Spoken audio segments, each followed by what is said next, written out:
Example number 4, we have the integral of the quantity 3x minus 2 dx over x squared plus 2x minus 16. So yung gagawin natin is to check whether the derivative of the denominator can be found in the numerator. So we let v is equal to x squared plus 2x minus 15. And dv is equal to 2x plus 2 dx. So, kailangan mapalabas natin tong 2x plus 2 na term na to dito sa numerator natin. So, what we are going to do is to factor out the 3. So, we would have the integral of 3x minus 2/3. Since we factor out the 3, so 3x divided 3 is x, and negative 2 divided 3 is negative 2/3 dx over x squared plus 2x minus 15. So, since we have here the constant 3, gagawin natin ay ilalabas natin siya dito. Since common yung 2, ay ipa-factor out ko si 2. So, that's x plus 1 dx. So, kailangan ko ng x plus 1 sa numerator ko. So, ang gagawin natin is to add 1 here, and in here,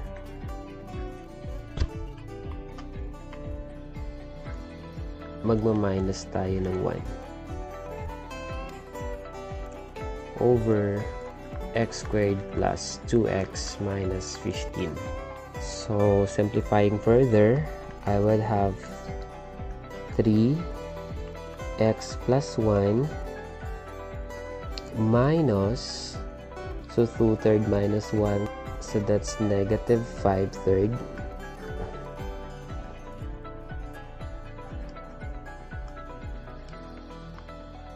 dx over x squared plus 2x minus 15. So, ang gagawin ko, ihihiwalay ko itong dalawang term na to, itong first term and the second term. So, I would have 3 integral of x plus 1 dx over x squared plus 2x minus 15 minus 3 times 5 over 3, so that's negative 5 integral of dx over x squared plus 2x minus 15.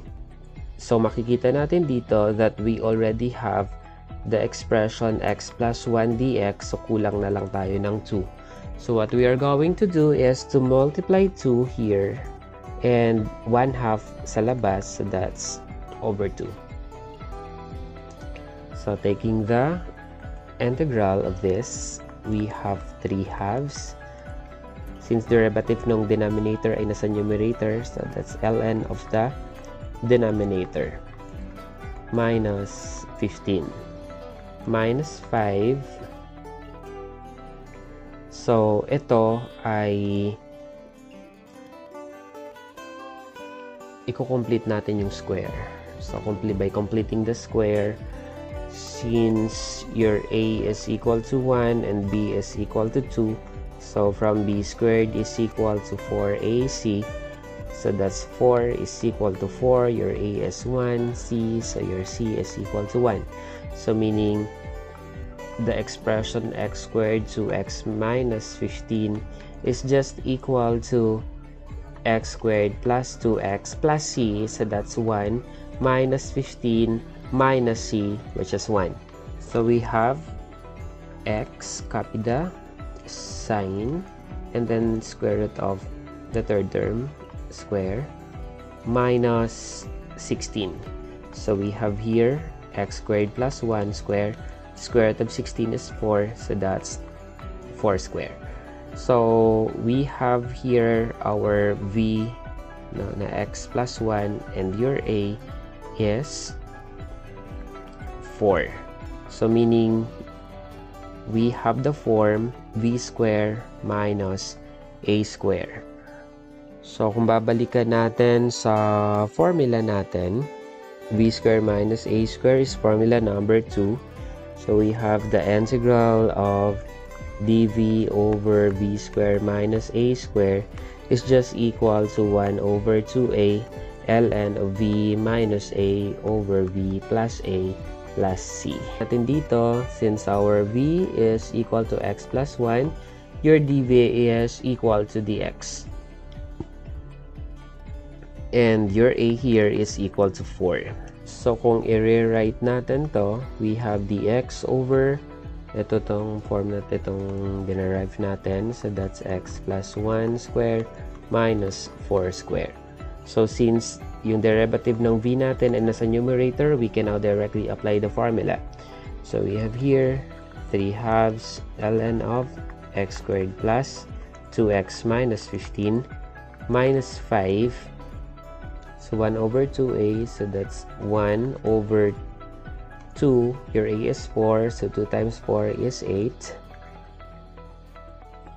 multiplied by ln of v minus a, so that's x plus 1 minus 4, over v plus a, so that's x plus 1 plus 4 plus c.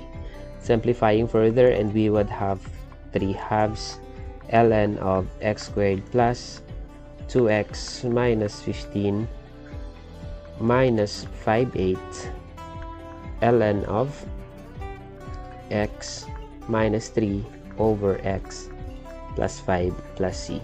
And this is our answer.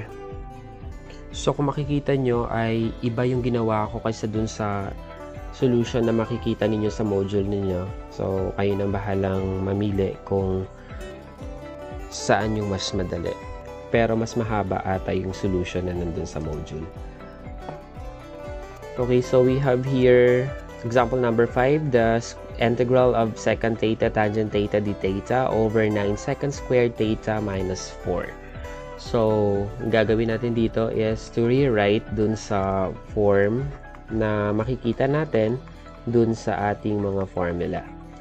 So, we have the square root of 9 is 3 and the square root of secant square is secant. So, that's 3 secant theta square minus the square root of 4 is 2. So, that's 2 square here. So, makikita natin dito, if this is our v and this is our a, we have the form v square minus a square. And the v square minus a square from our formula, that is formula number 2. So, we are going to recall, we have the integral of dv over v square minus a square. This is just equal to 1 over 2a ln of v minus a over v plus a plus c. So, we let our v is equal to 3 secant theta. So, therefore, your dv is equal to 3 secant theta tangent theta d theta. And your a is equal to 2. So, makikita natin na we already have the secant theta tangent theta d theta sa numerator. Kulang na lang tayo ng 3. So, we multiply 3 sa numerator and we multiply 1/3 dito sa labas. So, since derivative na ng v yun nasa numerator natin, then we can now apply this formula here. So, we have 1/3 multiplied by 1 over 2a. So, that's 1 over 2a. Your a is 2, so that's 1/4. Multiplied by ln of v. So, your v is 3 secant theta minus a, so that's minus 2 over v, so that's 3 secant theta plus a, so that's plus 2 plus c. Simplifying further, so we have 1 over 12 ln of 3 secant theta minus 2 over 3 secant theta plus 2 plus c, and this is our answer.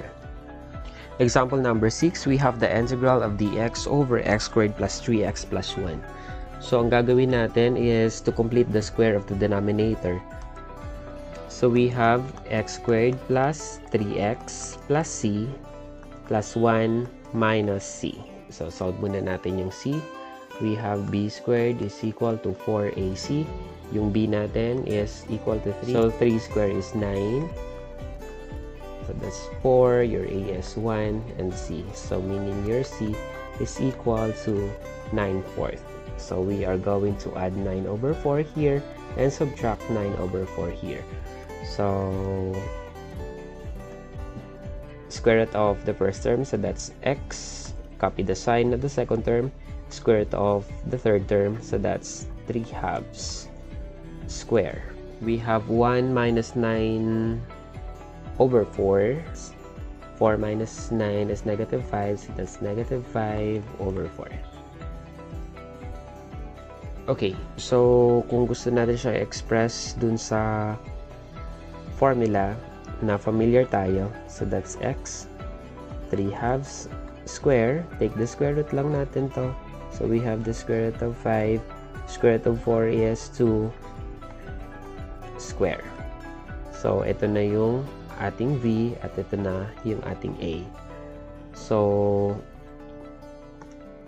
we let v is equal to x plus 3/2. And your dv is equal to dx. And your a is equal to square root of 5/2. So since we have here b squared minus a squared, so that would bring us formula number 2, which says the integral of dv over v squared minus a squared is just equal to 1/2a ln of v minus a over v plus a plus c. So i-rewrite natin to yung equation natin. So that is dx over, so this form here, x plus 3/2 square minus square root of 5/2 square. So since derivative na ng v yung nasa numerator natin, then we can now directly apply the formula. So 1/2a, so that's 1/2, your a is square root of 5/2 ln of v minus a. So your v is x plus 3/2 minus a, that is square root of 5/2 over v plus a, so that's x plus 3/2 plus square root of 5/2 plus c.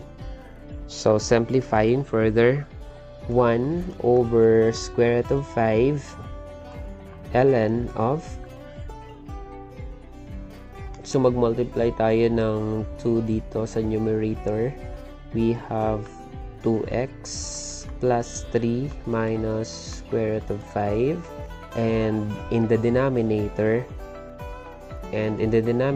so mag-multiply din tayo ng 2, so that's 2x plus 3 plus square root of 5 plus c, and this is our answer.